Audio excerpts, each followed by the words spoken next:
Hello my friends, Paul here in the RoJoBe Music Workshop, and welcome to part 6 of the commissioned Canjo builds. Okay, so in the last video I was starting to shape the neck for the Cake Tin Canjo, and I've done a fair bit off camera, so I've now, it still needs a little bit of fine tuning, but I've kind of got the shape of the back of the neck now. I did notice there was a little bit of a notch in here, so I've had to put some filler in there. It's not quite set yet, so I'm not going to continue with this at the moment. So I've kind of shaped the back of the neck mostly. I mean, this end is going to be inside the tin anyway, so I'm not going to worry about this part, but it is more or less there, and I've also made a little bit of shape to the headstock. You can see the screw holes there where the tuner goes in, so I've made sure I've not gone past that, and yeah, just put a little bit of shape to it, just to make it a bit more interesting. As I said, it still needs some fine detailing. I have gone over the whole thing with my palm sander using 80 grit because it was still pretty rough, and I have to say this performs pretty well. Quite happy with this. It took it down in no time, and it's really done a nice job. And you know, I was sanding one edge and then slowly turning it around, still sanding all the way around, and as I said, I've done that with 80 grit, and it's got it pretty much where it needs to be. As I said, I'm not going to continue with it because I want to leave this filler just to set hard in there, and then once I sand that, you'll barely see it. I wouldn't normally bother for it was only a tiny little notch, but because I'm doing this for, as I said, a commission build, and if the guy who bought my previous one buys this, well, he's right-handed, so his left hand will be, you know, along here doing the fretwork, so he would have felt that. So yeah, so I'm going to put this to one side for now. I've still got to finish the sanding on it, and what I want to do now is go back to the first neck that I made, which is more or less finished as far as shaping and profiling. You see, I had to do some filler on this as well, and it kind of shows up, but you know, it sort of adds to the character. I think I'm not worried about that at all. There's a few little, you know, notches and nicks and things all over it, and again, this still does need a little bit of final sanding, which obviously I'll do right at the end. But what I want to do now is get the frets in this one. So I've already got the fret slots cut. I want to now fit the frets to it and do a fret job, fret leveling, and file off all the edges, make it all nice and smooth, and also make sure they're level, because this neck is not perfectly flat along this way. It is pretty good, to be fair, and it's good enough. But once I've put the frets in, I will obviously check to see if there's any high or low points on the frets, and do a fret leveling job and recrown and finish and polish. So that's the next job. Now, actually the next job is finding my fret wire. Ah, there it is. Who'd have thought it? So I've got some fret wires here. I've got more than enough here to do these two necks. However, by the time I get to the end of that, I might be getting a bit low, so I will need to get some more of this to do my next project. Okay, so I just want to take another measurement of the width of this neck, which is, yeah, it's between 17 and 18 mil. Should be about the same all the way up. Yeah, 17 to 18 mil. So that's the length I will need to cut the frets. I mean, the easiest way is just to you know, take a piece of fret wire, measure it against the fretboard, and then cut off what you need. I've also got myself a little cup of coffee.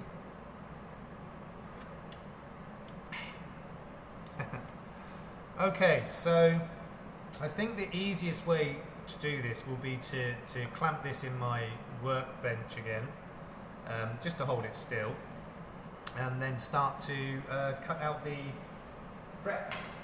So I'll just clamp up on my workbench here. Actually, let's think of a way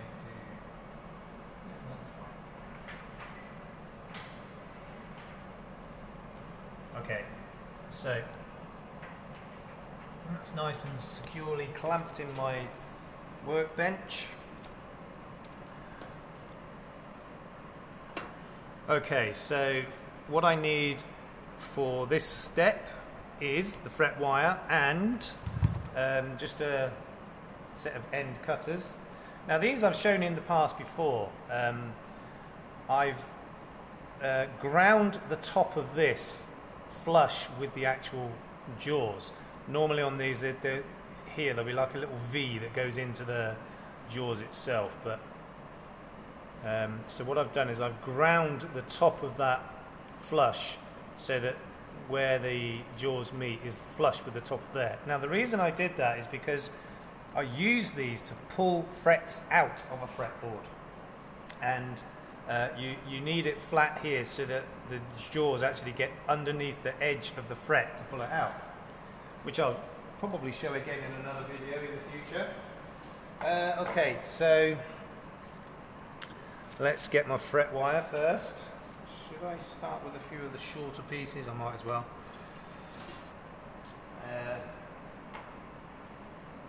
I'll leave that piece. There's a little short piece there. That might even make a full fret for something else. Right, so I've got another little short piece here. Let's see how many I can get out of that. 1, 2. Yeah, I'll get 3 out of that. So it's quite difficult for you to see from there. So all I'm going to do is just lay it on top of the fret slot with a little bit of overhang at the end, and then just snip it off.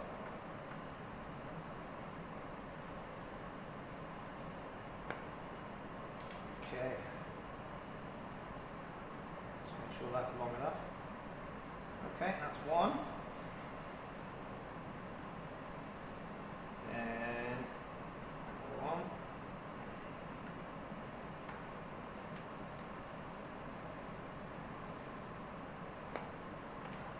Okay, that's 2. Get one more out of there. I'm going to use the flat end.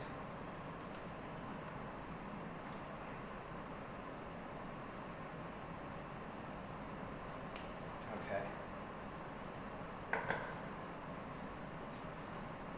Right, so I've got 3 frets cut more or less to length. As I said, I'll leave a little bit extra. I'm not going to film the rest of me cutting those frets. I'll cut them all, see how many I need, and then I'll bring you back when I've finished. Okay, 1 second. Okay, so I've now cut all the frets, and I did another little job as well off camera. I've cut a picking hollow into the neck, so I just marked it out and then just made a series of cuts down, and then just rasped, filed and sanded it out. So that's when the whole thing is together. You'll have somewhere where you can actually pick a string, ding ding ding, so it's so that it's not catching on the fretboard, and obviously because it's going to be inside the tin, you wouldn't be able to strum it here.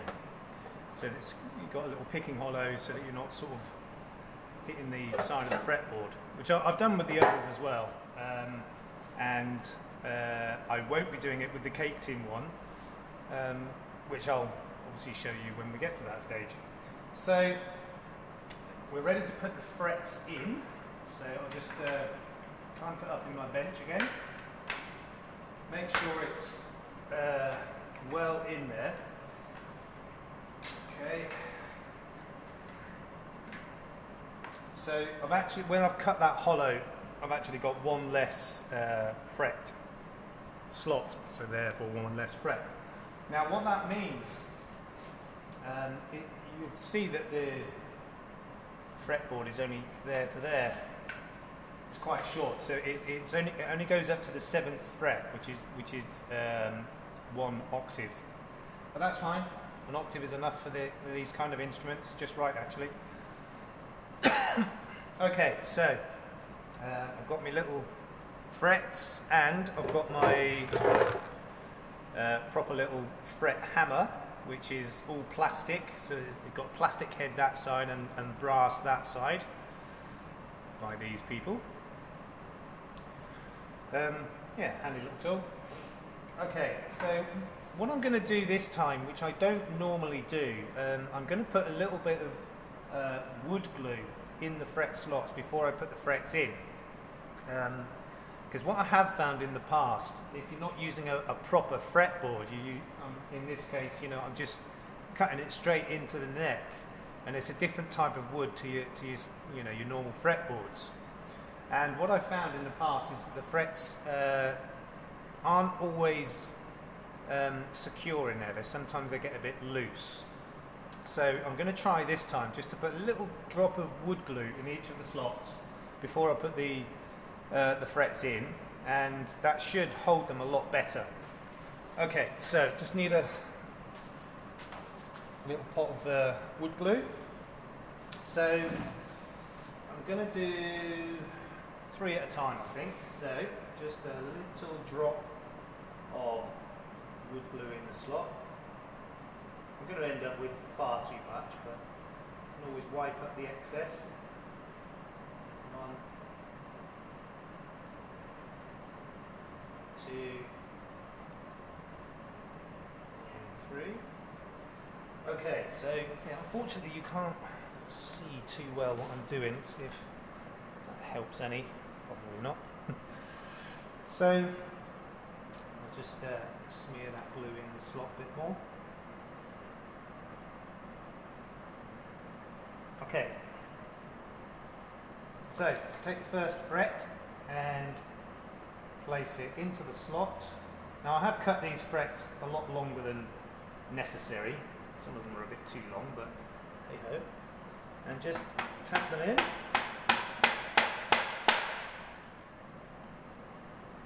Seems to be seated properly, which is always good.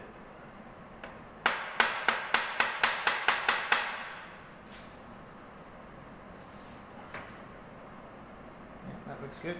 Okay, that's 1. Oh,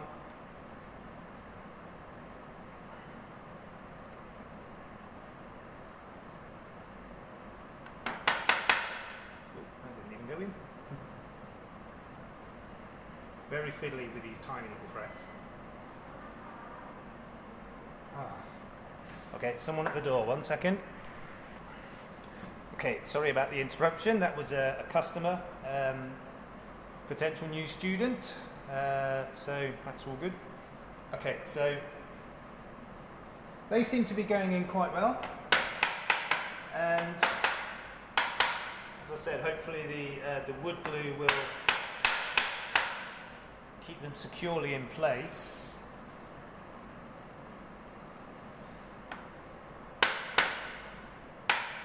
We seem to have acquired a slight radius on this fretboard. And obviously the frets are not radiused. So we just need to make sure that they're seating properly, and they do seem to be good. Okay, so that's 3 in. Next 3.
Okay, just 2 more.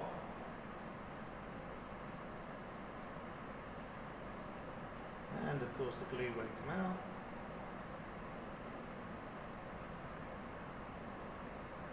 Ooh.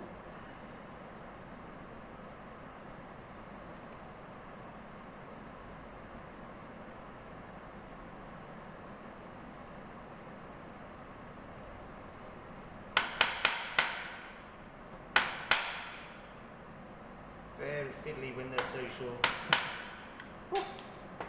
Luckily I've got a spare.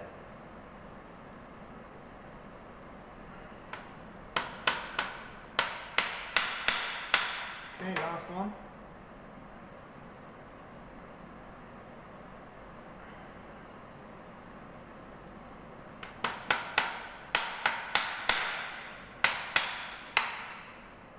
Okay, so that's all the frets in. And obviously I'm going to need to leave them to dry before I do any further work on them. Obviously they do need all to be trimmed up and levelled. But at this stage, I'm just going to take a look down the neck to see how level they are. And yeah, I can already see obviously they're going to need quite a bit of levelling. Which I expected, that's not a problem. So I just need to make sure they're well seated.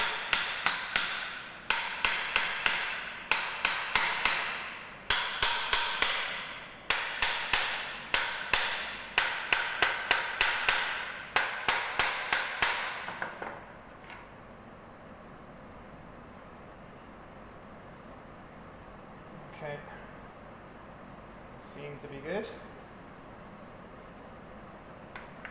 Just going to wipe off the excess glue so I can get a better look. But they look to be pretty good.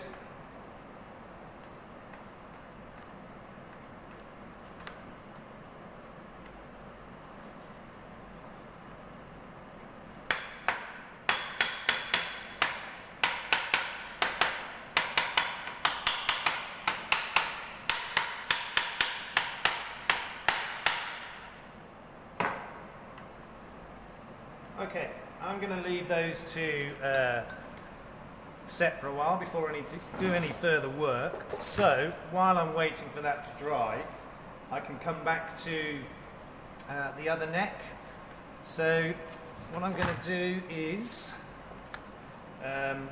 with my palm sander, so that's 80 grit, take that one off, and put on the 240 as soon as I find it. There we go. Okay, so 240 grit.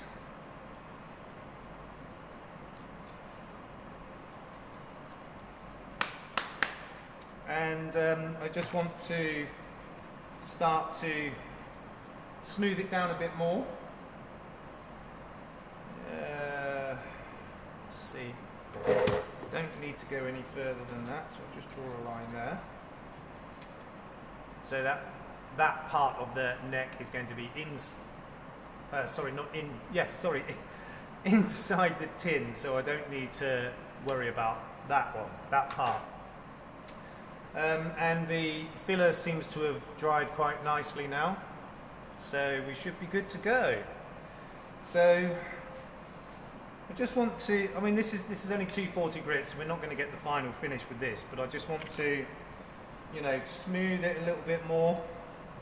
The shape is there, so I don't need to worry about that, but I do need to make sure when I'm sanding that I go evenly all the way around. So let's just have a little go with that.